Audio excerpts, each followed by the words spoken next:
Hello students, आज हम physics का क्लास 12th का एक टॉपिक करने वाले हैं। चैप्टर हमारा करंट इलेक्ट्रिसिटी से। टॉपिक हमारा बहुत इंपॉर्टेंट टॉपिक है, इसका नाम है व्हीटस्टोन ब्रिज। तो आज हम जो पढ़ेंगे ये पढ़ेंगे व्हीटस्टोन ब्रिज। तो हमारा टॉपिक है व्हीटस्टोन ब्रिज। तो नाम थोड़ा सा है अलग। एक्चुअली इसका इन्वेंट जो किया था, नाम क्यों पड़ा था अभी आपको बताता मैं। इसका जो इन्वेंशन हुआ था, इन्वेंटेड किया था इसको सैमुअल्स हंटर क्रिस्टीज ने 1833 में। बट ये जो पॉपुलराइज हुआ है, ये जैसे कह सकते हैं, इसको इम्प्रूव किया था, इम्प्रूव्ड, जिसके नाम से ये पॉपुलर है वो हुआ है हमारा सर चार्ल्स व्हीटस्टोन के नाम से। इन्वेंट तो क्या था सैमुअल हंटर क्रिस्टीज ने, बट इसको इम्प्रूव किया था सर चार्ल्स व्हीटस्टोन ने, इसलिए इसी के नाम से पड़ा है व्हीटस्टोन ब्रिज। ब्रिज क्यों है अभी मैं आपको बताऊंगा। बिकॉज ये चार, पहले लिख देता हूँ व्हीटस्टोन ब्रिज होता क्या है।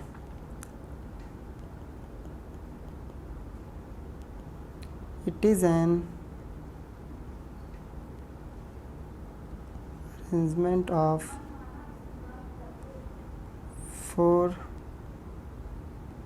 resistances used to measure one of these resistance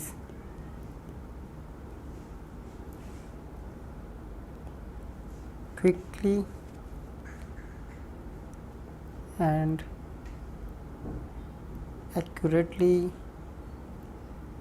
with the help of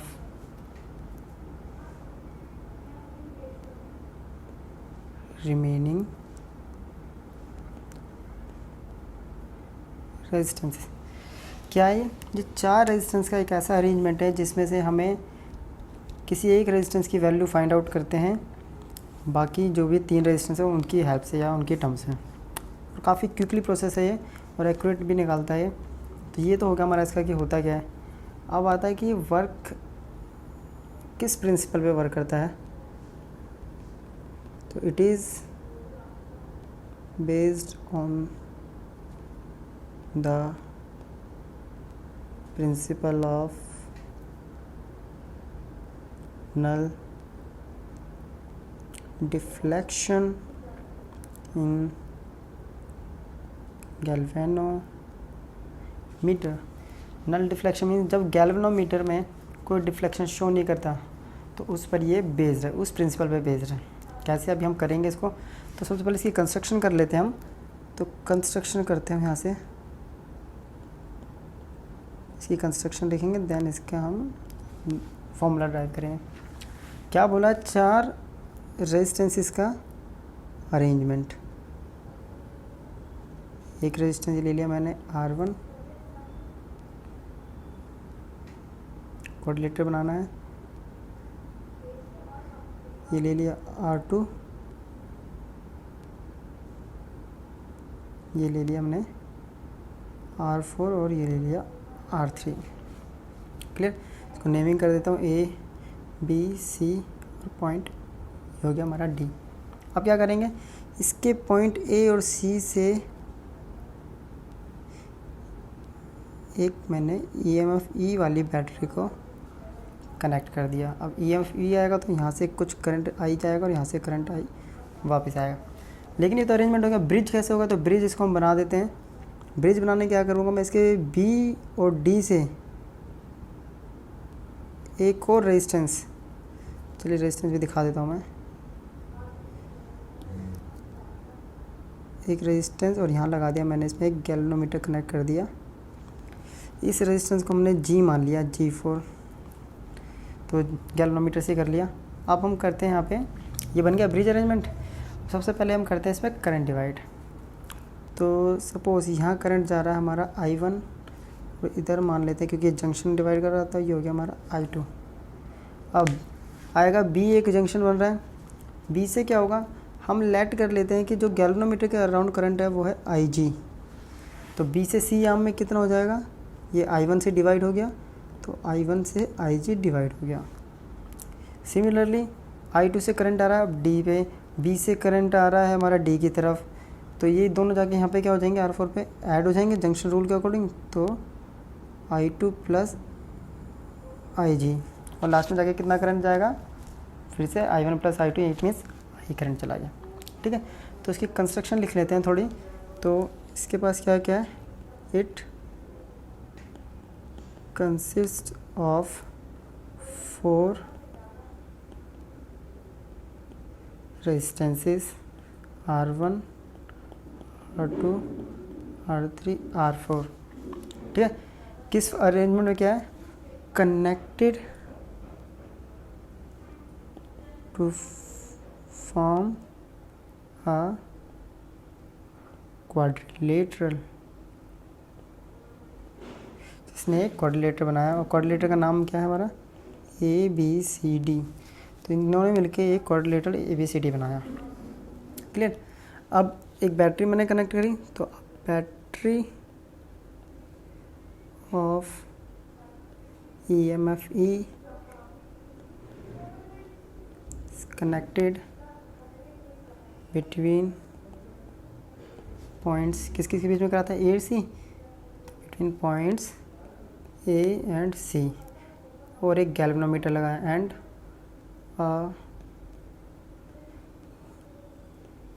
galvanometer between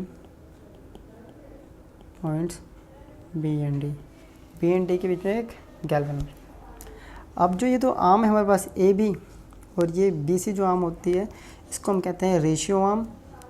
ये AD आर्म जा रही है, इसको कहेंगे स्टैंडर्ड, और जिसमें हमें वैल्यू निकालनी होती है, इट मीन्स जो R4 है इसको कहते हैं हम अननोन आर्म। तो उनको लिख देता हूँ, तो आर्म AB एंड BC क्या है हमारी, को बोला जाता है रेशियो आर्म्स। दूसरी है आर्म AD जो है ये होती है हमारी standard arm,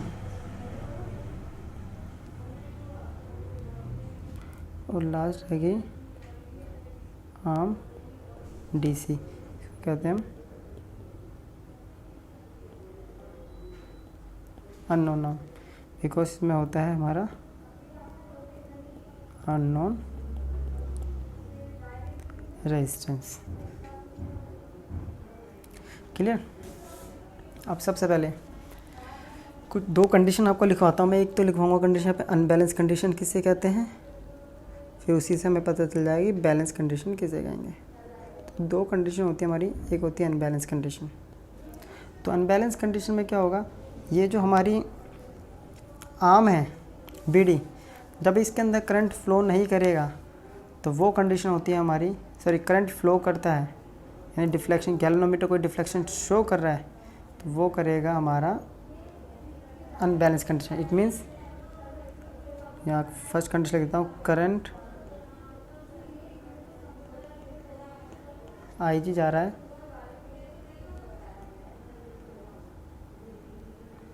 through arm BD। It means इसका मतलब क्या हो गया कि IG की जो वैल्यू है वो कुछ वैल्यू होगी 0 के इक्वल नहीं है। ठीक है। सेकंड कंडीशन, अगर करंट इसके अंदर कुछ फ्लो हो रहा है तो पोटेंशियल डिफरेंस क्या होगा, कभी भी इक्वल नहीं होगा। तो पोटेंशियल एट B और potential at D not equal, ये हो जाती है हमारी अनबैलेंस कंडीशन। फिर आता है हमारा बैलेंस कंडीशन। तो बैलेंस कंडीशन इसका उल्टा, तो क्या होगा,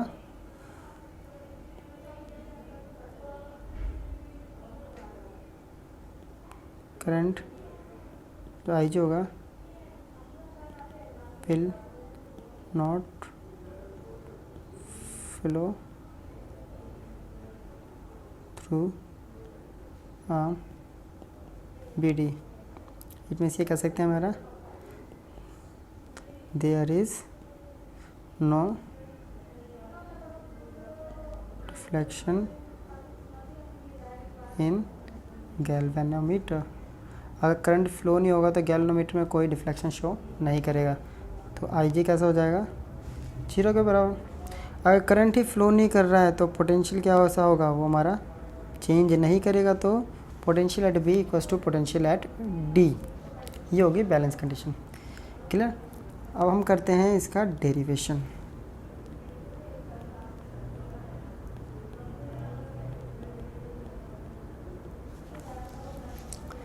क्या कर रहे हैं हम, इसका कर रहे हैं डेरिवेशन।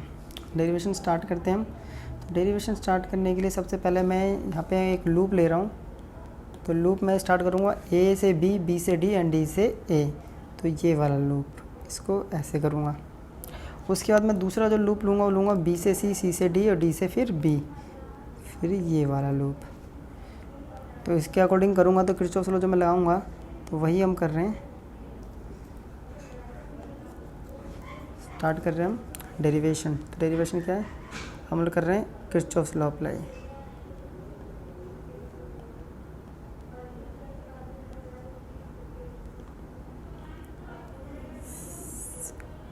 लूप मैं ले रहा हूँ इन लूप ए से बी, बी से डी और डी से देन ए। क्लियर। तो इसके अकॉर्डिंग क्या होगा, ए से बी I1 R1, बी से डी आई जी इंटू जी और डी से ई आई टी इंटू आर। पहले दो चले जाएंगे हमारे माइनस साइन कन्वेंशन और तीसरा आ जाएगा हमारा प्लस। तो वही करते हैं हम, माइनस I1 R1 माइनस आई जी इंटू जी और प्लस हमारा क्या था, करंट I2 करंट जा रहा था और रेजिस्टेंस था हमारा R3 इक्वल्स टू 0। सबका माइनस कॉमन लूँगा तो क्या आएगा, I1 R1 plus I G G minus I2 R3 equals to 0। Question first. Same मैं किरचॉफ लॉ फिर से अप्लाई कर रहा हूँ।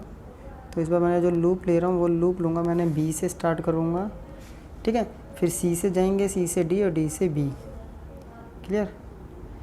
तो बी से सी I1 माइनस आई जी इंटू R2, सी से डी तो ये हो जाएगा साइन कन्वेंशन से प्लस और वो भी हो जाएगा हमारा साइन कन्वेंशन से प्लस। तो स्टार्ट करते हैं हमारा।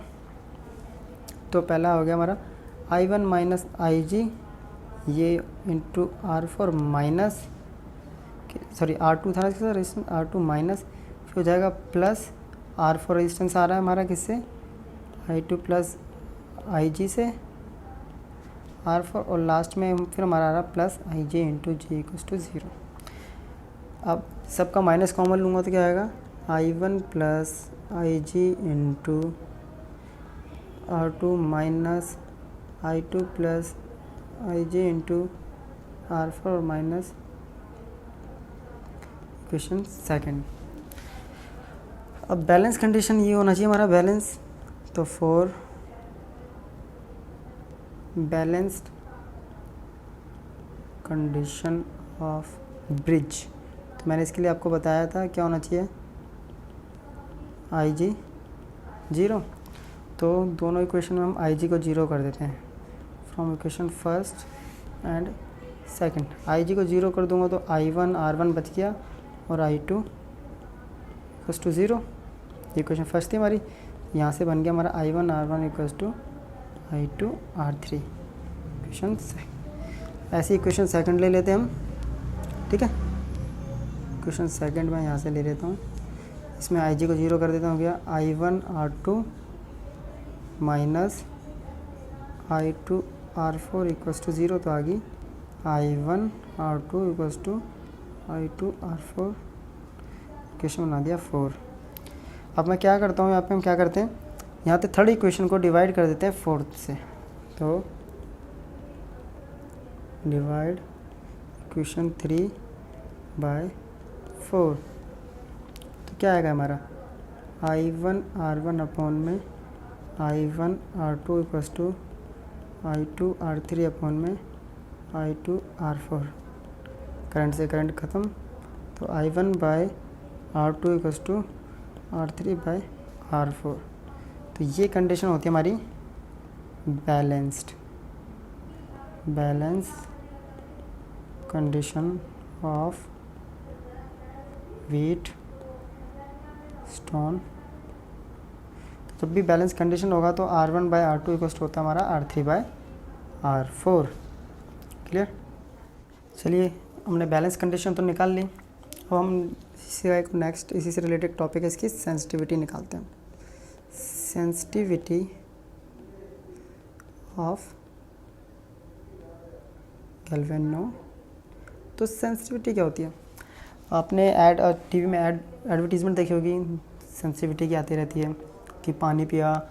सेंसिटिविटी का मीनिंग क्या था? अगर दांतों की टर्म्स में अगर मैं समझाऊँ तो सेंसिटिव होता है जब कोई इंसान ह्यूमन कोई जरा सा भी ठंडा पानी पीता, थोड़ा सा भी अगर आपका ठंडा पानी पीता तो उसके दांत में कुछ वाइब्रेशन सा फील होने लग जाता है या पेन होने लग जाता है, तो वो उसकी होगी टीथ की सेंसिटिविटी, दांतों की सेंसिटिविटी। तो ऐसे गैल्वेनोमीटर का सेंसिटिविटी का मतलब क्या हो गया कि हम अगर स्मॉल भी रेजिस्टेंस की वैल्यू चेंज करते हैं, बहुत माइनर भी अगर रेजिस्टेंस की वैल्यू चेंज करते हैं, उस पर भी अगर गैल्वेनोमीटर हमारा एक लार्ज डिफ्लेक्शन शो करता है तो उसे कहते हैं उसकी हम सेंसिटिविटी। तो सेंसिटिविटी क्या हो गया?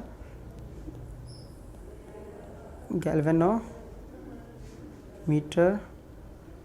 shows large deflection for a small change of resistance। Clear. तो ये तो हो गया हमारा सेंसिटिविटी। अब आता है कि सेंसिटिविटी कब ज़्यादा होगी, तो लिखा देता हूँ, या सेंसिटिव कब होगा Wheatstone bridge is more sensitive when कब all their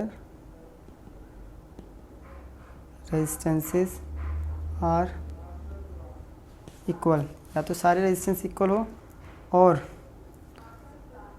their रेशियो, अगर उनका रेशियो कैसा हो, यूनिटी इज यूनिट या unity, ratio is in unity या यूनिटी में उनका रेशियो यूनिटी, या तो सारे रेजिस्टेंस इक्वल हो तो भी हमारा रेशियो क्या आएगा, इक्वल आएगा, या फिर उनका रेशियो इक्वल हो, यूनिटी हो। ठीक है। और डिक्रीजेस कब होता है सेंसिटिविटी? तो सेंसिटिविटी को हम डिक्रीज कैसे होगा अगर, तो sensitivity decreases when their ratio is